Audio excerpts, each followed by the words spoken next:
السلام علیکم ورحمۃ اللہ وبرکاتہ۔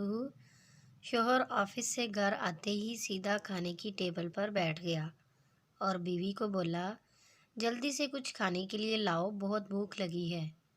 بیوی نے کہا، آپ بیٹھیے، میں لاتی ہوں، اور وہ کھانا لینے کچن میں چلی گئی۔ شوہر نے پھر آواز لگائی، بیگم جلدی لاؤ، بہت بھوک لگی ہے۔ بیگم نے جلدی سے کھانا لایا اور ٹیبل پہ رکھ دیا۔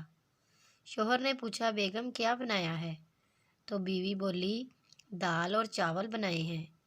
یہ سنتے ہی شوہر بولا، ساری بھوک ہی ختم کر دی، کچھ اچھا نہیں بنا سکتی؟ جب آؤ کچھ نہ کچھ ایسا بنایا ہوتا ہے کہ سنتے ہی بھوک اٹھ جاتی ہے۔ مجھے نہیں کھانا، جاؤ لے جاؤ۔ اتنے میں کسی نے دروازہ کھٹکھٹایا۔ شوہر اٹھا اور دروازہ کھولا تو ایک فقیر کھڑا تھا۔ فقیر کہنے لگا، کل سے کچھ نہیں کھایا، میری مدد کرو، کچھ کھانے کے لیے دے دو۔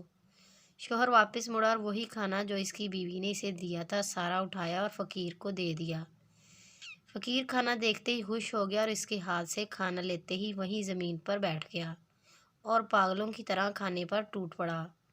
وہ شخص وہی کھڑا اسے دیکھتا رہا۔ جب فقیر کھانا کھا چکا تو اس کو دعائیں دیتا ہوا وہاں سے چلا گیا، اور وہ کھڑا حیرانگی سے فقیر کو دیکھتا رہا کہ جس کھانے کو وہ برا کہہ رہا تھا کسی کے لیے کتنی خوشی کا باعث بنا۔ اگر ہم دیکھیں تو اکثر گھروں میں ایسا ہی ہوتا ہے، وہ رب جسے چاہے جو چاہے عطا کرے اور جب چاہے واپس لے لے۔ کبھی بھی ناشکری نہیں کرنی چاہیے۔ جب ہم یہ پوچھ رہے ہوتے ہیں کہ آج کھانے میں کیا بنا ہے، تو اس وقت بہت سارے لوگ یہ سوچ رہے ہوتے ہیں کہ آج کھانے کو کچھ ہے۔